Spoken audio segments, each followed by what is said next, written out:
Oh my god. Oh my god. It truly is Christmas in July. It's just like the time when that print ad freak was selling the Panasonic Blu-ray $99. But it's Star Fox, guys. The game, the series, Star Fox. My favorite heroic fox, the sassy bird, the geriatric bunny, and the moist fungal growth are finally back! Now, I beg of you, please don't screenshot this video's title and proceed to complain about it over on Twitter without watching any further. I'm honestly so excited about Star Fox's grand return, even if I do have some criticisms and concerns here and there. My thoughts are kind of complicated right now, and my feelings are all over the place. My mind is in a nasty state of disarray about the fox and the stars, so please bear with me. Plus, this video's a sequel, so the title just made sense. I think that maybe Nintendo could be finally figuring Star Fox out. We'll see. Your favorite YouTube fox is here to rant about the state of Star Fox yet again. Those of you who already watch my channel know that Star Fox is an incredibly important series for me. It's literally helped shape my taste in games. And I'll be honest, Crystal is like a big reason why I even ended up becoming a blue fox. I've just felt so much frustration with how Nintendo's seemingly been fumbling and ignoring this series for so many years, sometimes near decades at a time. But slap my VHS copy of Mac and Me and smash my brains in with a Stun Fist plush, because Star Fox is finally back with a new game on Switch 2. Yeah, I've been pretty opposed to the idea of yet another remake of Star Fox 64 for a long time now. The series' most beloved and best-selling title has been remade like 3 or 4 times now in different forms. And before you actually me in the comments, yes, I know, not every retelling of the original Lilat Wars saga, which started all the way back on the Super Nintendo, is technically a flat-out remake. How about we call them the 464 or Lilat War redos? When Star Fox 64 was already a reimagining of Star Fox on the Super Nintendo's plot, admittedly with a bunch of additions and changes, 64 already received a remaster on the 3DS, and Star Fox Zero was yet another reimagining of 64 in those pesky Lilat Wars. I wasn't exactly keen on yet another faithful remake of the seemingly overmilked origin story. I've been extremely vocal about my desire for the series to finally move on and try new things for a long time. But Star Fox for Switch 2 is here. Us fans finally got something tangible after so long, and I've never felt so conflicted about a new release in a series I enjoy in my life.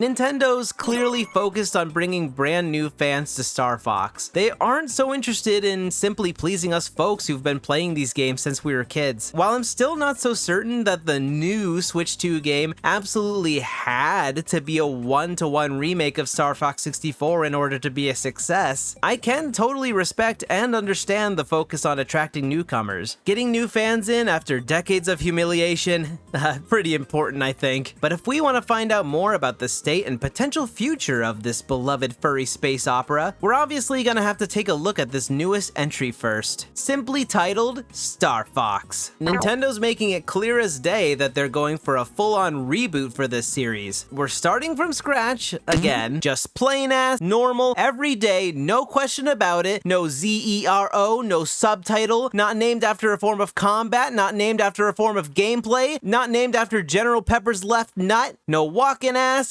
adventure ass, motion control ass, simple, ordinary, unembellished, unmistakable, crystal clear across as Andros, as blunt as a smart bomb, one compound word, it's motherfoxing goddamn sons of vixen foxin, Star Fox. All of the previous clutter and all of the confusing plot weirdness caused by titles like Command and Zero has seemingly been deleted from canon. As of writing the script, I've already dumped nearly 20 hours into this remake, so why don't we just jet into it? The first thing that everybody noticed when this game was revealed for obvious reasons were the brand spanking new character designs. Star Fox 2026 is a near one-to-one remake of 64, featuring some notable differences and updates here and there, but personally I feel like the looks of our beloved beloved mercenaries are the most daring change of all. I really had mixed feelings at first. They did initially come off overly hyper-realistic and a tad gormless, but these designs have honestly grown on me quite a bit. Do I want these to end up being the canon designs for the entire series going forward? If it does go forward at all, I'm not totally sure, but I think they work very well here. Really sells the semi-serious space opera origin story the original was already going for. They have more obvious animal traits than before, notably in features like their legs and some facial features, which do result in the characters looking a little chuddy in still images at certain angles, but god damn it, do they look incredibly nice in motion. I saw some folks on Twitter doing art edits of the models to give them larger eyes, which I think could have potentially made the models look a bit less uncanny, but you know what? I dig them just fine this way anyway. I don't even mind them looking a little uncanny and weird. It low-key adds to the fun of experiencing the otherworldly space furry universe of Star Fox. I do wish that we could have seen them in action in more than 2 locations outside of their R-Wings, but I suppose that's just a consequence of just how faithful this remake truly is. Let's quickly get Star Fox 2026's gameplay out of the way because it is the easiest aspect to talk about, and that's because it's nearly identical to the same experience you can already have on Nintendo 64 or the Nintendo Switch Online app right now at a much cheaper price of entry. And as much as I do hold dear that 5th generation of gaming, I will admit that Star Fox 64 is quite lucky that it already featured smooth controls and mechanics that are very easy for any person who's more used to playing modern games to adapt to. A lot of other Nintendo 64 classics aren't as fortunate in that department. All that the talented developers over at Velan Studios really had to do is smooth out the control feel a bit. Otherwise, it's the same excellent on-rail shooters before, featuring the same over-the-top bosses and teammates who are needier than your bedridden grandma. Nothing's really changed outside of an admittedly very shiny coat of paint, but they have implemented a few quality of life additions, menu updates, and a game feel that's more buttery smooth than ever. Never before have I felt so immersed that I truly feel like a furry creature. Well, okay, I am a furry creature, but I mean a furry creature who's capable of piloting advanced aircraft in space. There's both a lot new and a lot that is not so new on the presentation side as well. It's kind of weird. The visual update is all around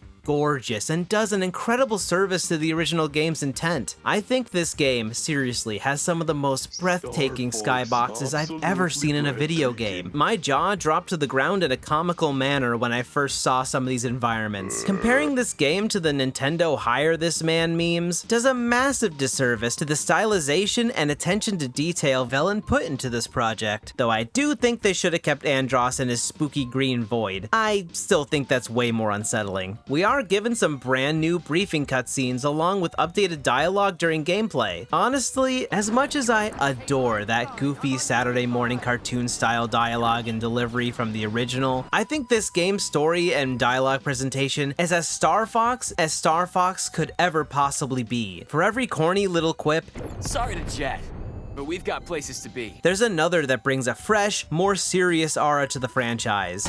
"Star Wolf, I can smell Andross's boots on your breath." I think they've hit a perfect balance here. Star Fox is a space opera with a tinge of goofiness, and both of those pillars of its identity are really strong in this game. From what I've heard, this new updated script is based more so upon the original Japanese script, rather than the English dub we originally got here. Not that I can completely confirm for sure, I don't know Japanese, but that's what I've heard. Thankfully, I don't think there was anything in that original English dub that I find to be absolutely crucial to the experience. Really, the biggest problem here is that it's still an extremely faithful retelling of the Lilat Wars, so no matter what, it's still gonna feel like retreading the same old tired territory for longtime fans, because for the most part, it is. No amount of admittedly fantastic updates in the presentation department could possibly change that. Velan's passion for the Star Fox universe is really evident when you take a look over the extensive lore dumps you can unlock throughout the game. This lore is not only accurate accurate to the original, it also highlights some valuable bits of context that the writers were clearly paying attention to when changing things up. A lot of this lore already existed in some fashion. Some of it showed up in old manuals and promo stuff, but now we're finally able to see the consequences of it more clearly in-game, such as General Pepper's regrettable personal decision to banish Dr. Andros to Venom instead of executing him for his crimes against humanity. And you'll notice that this attention to the Lilat War's deeper lore shows up in how characters react to one another in cutscenes and gameplay.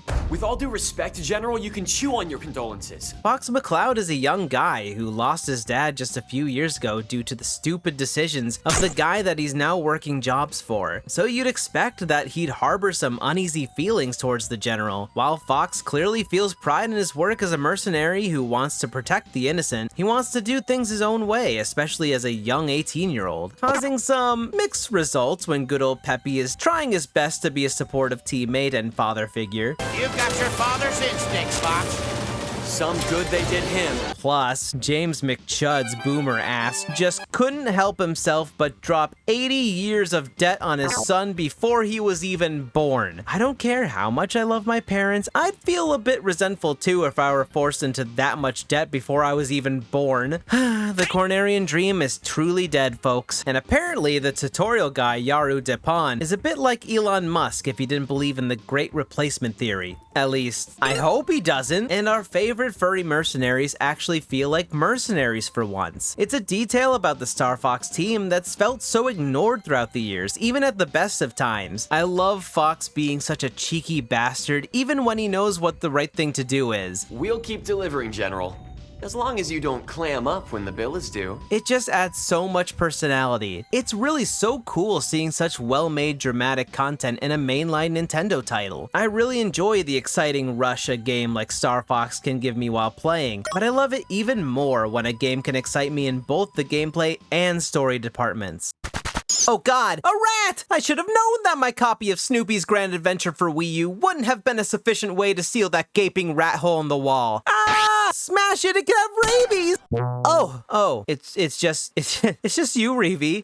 Hi, Reevie. Can't let you do that, Renni. Do what? I don't know. So anyways, the new remake gave me the power to be a bigger Star Fox fan than you, I think it did. Sure, good luck with that. Anyway, is there anything that you wanted to add about the new game? Okay, so I think the remake was able to improve on a lot from the original game. The cutscenes in the remake feel more cinematic in a way, like for instance, before you go to rescue Moist Fungal Growth, who crash landed on Titania, Fox gets into a very heated argument with General Pepper since Pepper wanted Fox to steer clear of Titania. This cutscene is a major improvement compared to the original because in Star Fox 64 you just have a brief conversation between Pepper and Fox, which is honestly really funny in my opinion. He can't leave Slippy hanging, you know? Fox, get this off me! I can't. I'm in a hurry.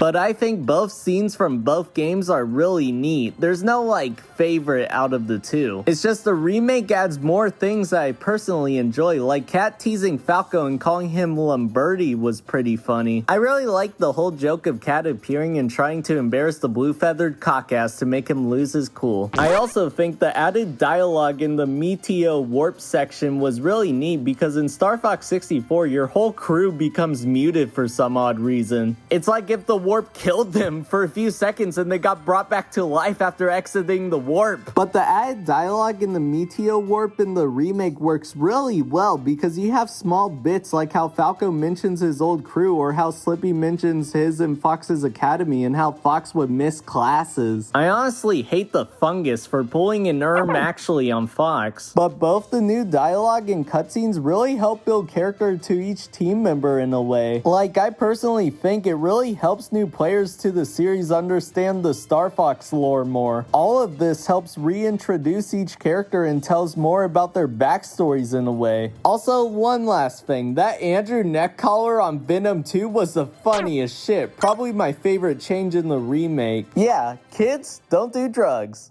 Because you know, they're bad. They're awful. Anyway, Renni, sorry to jet, but I'm in a hurry to do rap things because I want to do rap things. Okay, bye. Okay, see you later, Reevie. But yeah, the new orchestral renditions of the soundtrack are positively euphoric. Challenge mode is a nice little addition that adds plenty of extra replay value, and multiplayer is actually the most updated thing you'll find in the entire game. It's got brand new maps and new modes to enjoy. Some really good stuff here, and after playing the campaign multiple times, covering a bunch of alternate routes, be sure to play every route and mode you can to get the whole experience if you're new to Star Fox, by the way. A single hour-and-a-half run of the campaign is not even close to the full experience. I can safely say that, in my opinion, this game has some of Nintendo's best voice acting to date. Sure, I'll admit, it's not as over-the-top and outrageously expressive as the original, but it hits the same kind of balance of silliness and seriousness that I was getting at earlier. I've seen that thing in the hangar.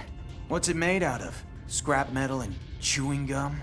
As a fan, this is exactly what I'm looking for in the acting department. Yeah, it might not be as immediately quotable, but it's just so impactful. Oh, and the new dialogue that provides players hints on how to find secret routes is hugely appreciated. Despite all my qualms with yet another remake, I'm just gonna say it. This is the definitive Star Fox 64. Velen's meticulous attention to detail and high quality standards emanate throughout the entire project. New fans are gonna be overjoyed by a stellar experience at a budget price, and I encourage old fans to go out and buy it if you have a Switch too. We have to prove to Nintendo that their recent investments in the Star Fox IP are worth it. Okay. That sure sounds like a big heap of praise for this new Star Fox redo, right? Well, yeah, I have nothing but good things to say about this new reboot of Star Fox when it comes to the quality of the remake itself. Most of the things that I still vastly prefer in the OG game are so minuscule and not really worth discussing right now. Velen truly hit it out of the park, as hard as they possibly could have. The remake doesn't necessarily replace the original. The OG game still holds up in its own right, and it's still worth experiencing. But they did it. They managed to take almost every step they possibly could to justify making another remake. It managed to impress me more than Zero just by being so well made. Despite technically having new content, Zero felt like autopilot, and despite being one-to-one, this felt like a passion project. So then, what's the problem? Why do I still feel a tinge of disappointment despite having such a good time with this remake? Well, that's exactly what I'm trying really hard to determine. I want to be clear that I'm so grateful to have this series back in the spotlight at all in the first place. Things have been pretty rough for us Foxy fans for a while now, but there's so many other series that could use another shot at life that will never get this same chance. While I still believe that Nintendo's own incompetence and poor quality control resulted in the series' 2-decade-long decline, I couldn't be happier than Nintendo's finally taking another crack at it. And they seem to be taking things a lot more seriously this time. What's fascinating to me is that old fans and new fans are gonna be having such totally different experiences when playing this. I think that new fans are gonna have an amazing time and be super impressed by this game. We definitely want and need, emphasis on need, new fans for this series if it's even gonna have a chance to survive. What feels like going through the motions for the 5,000th time for me is gonna be new and exciting to a bunch of others. I still find the game super fun, of course, but admittedly, this fact caused my overall excitement limit to have a considerably lower cap than it will for others. Honestly, I'm kinda jealous of people experiencing Star Fox 64 now for the first time, but I'm also extremely happy to see new fans so excited about a game that enthralled me so much for the first time years ago. It's doing a more than solid job at introducing the unfamiliar to what fans have loved all this time. It's so wholesome and encouraging seeing all these people who've never played a Star Fox game enjoying it this much. Also, I have a bunch of pals whose first language isn't English, and they get to experience the game in their own language, and that's just awesome. But seriously, did this really need to be a remake?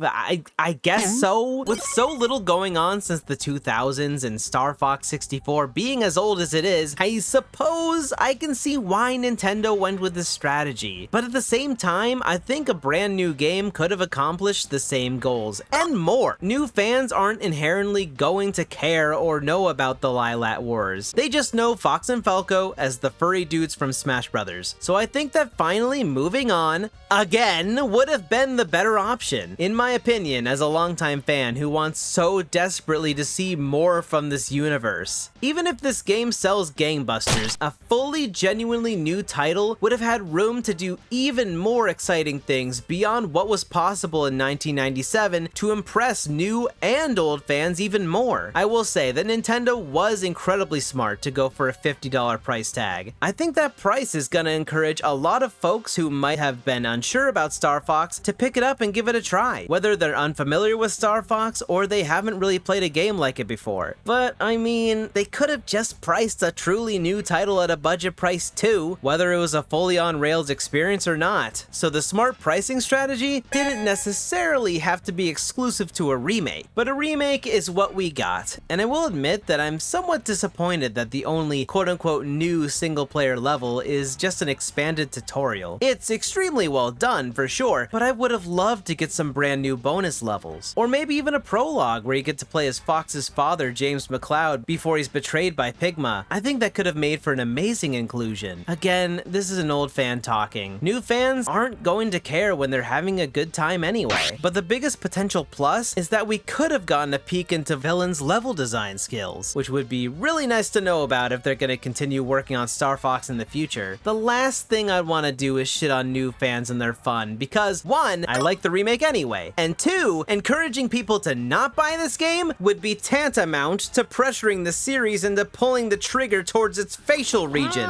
How I feel about this remake in the future is completely going to depend on what happens to Star Fox next. If we do actually see new titles in the somewhat near future, then I'm definitely gonna look back fondly at the remake for refining an experience that I already love so dearly. I just really hope that the series doesn't go out of commission again for a decade, just to see yet another remake or reimagining in 2036 on Switch 3. That might sound really doomer, but I've been burned by Nintendo plenty of times before when it comes to this series. Plus, from the original Star Fox on Super Nintendo pushing graphics so hard, 64 with the Rumble Pack, Command with its stylus controls, and Zero with its iconic gamepad goofiness, it feels like there's a possibility that Nintendo could just view Star Fox 2026 as another technical showcase, and a little more. I don't want to keep seeing Star Fox being used to just show off some cool hardware and then abandoned for years afterwards. But considering Nintendo's cooled down on the gimmicks quite a bit in recent years, I do doubt that'll actually be a problem, but it's still something to consider. But god damn it guys, I'm giving into the hopium this time around. Inject that shit right into my veins, because Fox had his big appearance in the Mario Galaxy movie, a separate Star Fox movie is reportedly in development, and we have this remake, presented as a lore-wiping reboot. Illumination's version of Fox is a steaming hot stud of a man. I do not care if the movie ends up being straight up dog shit, my fat ass will be firmly seated. All of that, and Star Fox is reported to be getting its own dedicated attraction at Super Nintendo World? Dude, I hope they have employees walking around the park in Star Fox fursuits. That would be fucking beautiful. Yeah, I'm pretty sure Nintendo is doing everything they can to make Star Fox one of its core franchises again. Because, believe it or not, Star Fox used to be one of Nintendo's core franchises. Do not listen to people when they claim nobody ever cared about Star Fox. Star Fox titles used to sell almost as much as the big dogs did. Yes, even a game like Star Fox Assault sold perfectly fine for a late-era GameCube title. That Miyamoto may be a silly guy who can make some bizarre decisions sometimes, but God bless him for pushing some of the smaller stuff like Star Fox and after all this time. I don't super appreciate him and Nintendo's insistence that a movie was required to bring back Star Fox. I think there's plenty of other opportunities and plenty of ideas that could have worked instead. I think a movie being required to bring back a game series is ridiculous, but it did bring back the series, so I guess beggars can't be snoozers. And speaking of the creators behind Star Fox, it's also been so heartwarming seeing Imamura's excitement, seeing his characters in the spotlight again. It is rumored that Nintendo could have another Star Fox game planned or already in development as we speak. If it's a brand new title, well, that's exactly what I want to see. I'd love that, of course, but there's also a possibility that it could be a remake or reimagining of a different Star Fox title. While I do think that a brand new experience would be preferable, I could honestly see myself living with a remake of another title in the series, like Star Fox 2 on Super Nintendo, Adventures, or maybe even Assault. At the very least, the concepts in those games have remained untapped for the longest time. It would be pretty dang nice to see one of those games back in a modern fashion. I am at the very least grateful that they've shown a willingness to bring back multiplayer and actually evolve it somewhat, and it could possibly become even more in-depth and fun in future titles. I think it could even become pretty popular as an online game if they handle it right. Star Fox Assault multiplayer was some of the most fun I've ever had in any game, so no matter what, I think they should take some more ideas from that. I do wish that Star Fox 2026, God I hate this title, included some sort of hint at future content. We got a nice visual prologue, so I feel like they could have also added an epilogue to tease fans on what could be next for the series. I think that would have been awesome, because it's not so impossible that Nintendo could be prepping and testing Velen into making future Star Fox titles themselves. It worked out incredibly well for Mercury Steam after they went from a Metroid 2 remake on 3DS to the critically acclaimed Metroid Dread on Switch. Maybe Nintendo wants to try out this strat again with Velen. It's a sensible strategy, even if, you know, yet another Star Fox remake was necessary to go this route. Nintendo seems to be even more careful about quality control these days, and I can honestly appreciate that, even if it's a potentially slower strategy. I'm really hopeful that no matter if Nintendo goes with remaking a different legacy title or with something completely new, that we can finally see some of our favorite faces that we've been missing for such a long time. I desperately want to see Crystal, Panther, Miyu, Faye, as many of them as possible. Waiter, more furry space women, please! I don't think that all of these characters need to be reintroduced in the same exact ways they were originally. If they don't end up remaking Adventures, maybe we can meet Crystal again in a single mission to Saria. It doesn't really matter that much. An Adventures remake would need some major retooling anyway, considering how Crystal is sidelined for a significant majority of her own debut title. Apologies to the chuds out there, they're gonna have to relate and listen to a woman. The damsel in distress trope is not gonna save you guys this time. But yeah, the possibilities are endless for bringing back these characters and making them feel more real and complex than ever before. We already loved all of them for a reason, but I'd love to be able to relate with them on a more personal level. Oh boy, I do gotta mention, I've seen some honestly embarrassing arguments from people who unironically think that Nintendo is too afraid to reintroduce Crystal because she's too sexy and because some people have drawn a porn of her. For one, there's porn of fucking Mario. There's porn of every fucking character. I can guarantee you that Nintendo does not care about the existence of porn of their characters on the internet. And have you even seen some of the ladies in Fire Emblem Fortune's Weave? I'm truly not spotting much of a difference worth noting here. So please, continue to feel great about yourself for gooning to Crystal's big fat jiggly ass, cause it's not like it's gonna affect anything anyway. Unless we forget that making Crystal sexier was literally the idea of Mr. Nintendo himself, Miyamoto, and Takuya Imamura in the first place. Stop being so weird about women in video games, you freaks of nature. I have gotten some flack about how I compared on-rail shooters to other genres in my previous Star Fox video, and honestly, that criticism was totally fair. I kinda accidentally implied that on-rail shooters are lesser in some ways, when that definitely was not what I was going for at all. Star Fox and Panzer Dragoon wouldn't be two of my all-time favorite game series if I actually felt that way. But I do still believe that a budget price is absolutely necessary to get a modern audience to buy into a more arcadey experience these days. I'm so relieved that Nintendo went that route. I worship the failure of Mario Tennis Fever every night for making this a possibility. I'm so hungry to see Nintendo take advantage of the endless possibilities of Star Fox's world and characters characters, and to implement expanded gameplay scenarios and new stories spanning across such a huge galaxy. They seem to be setting things up for that kind of stuff on the story front, I think, but on the gameplay side, we'll just have to wait and see. I will be completely content if we end up getting another fast-paced, on-rails, traditional Star Fox game, but personally, I'd love to see some more vehicles, more mission variety, more customization, and, dare I say it, combat outside of the R-Wing! Combat.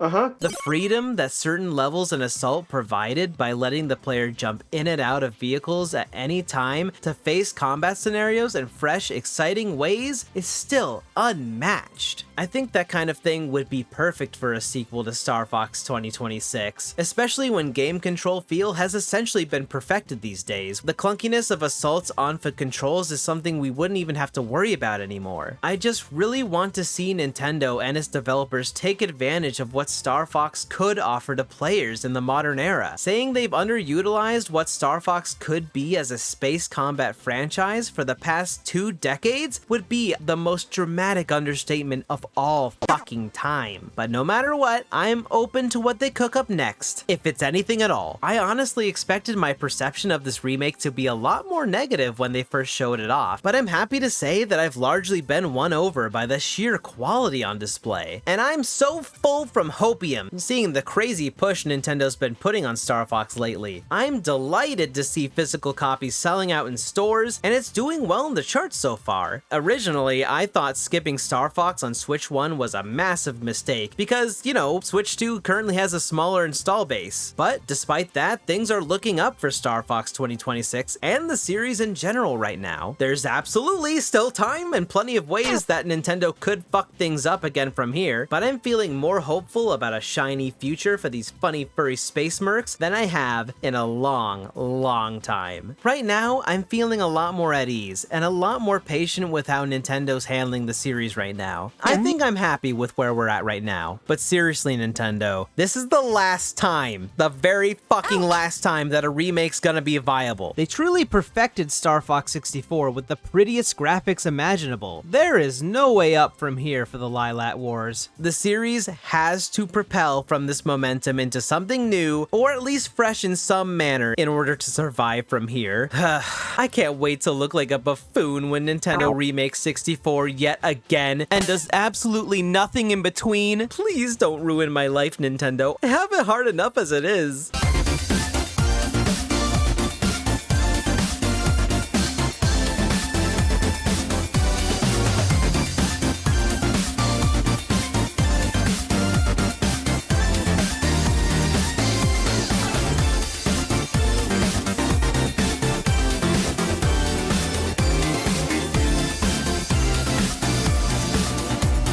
Hey man, I didn't mean to call you a cockass. You're awesome. You're rad. You're as fuck. You're as fuck. This is the raddest fucker I've seen since Radavision.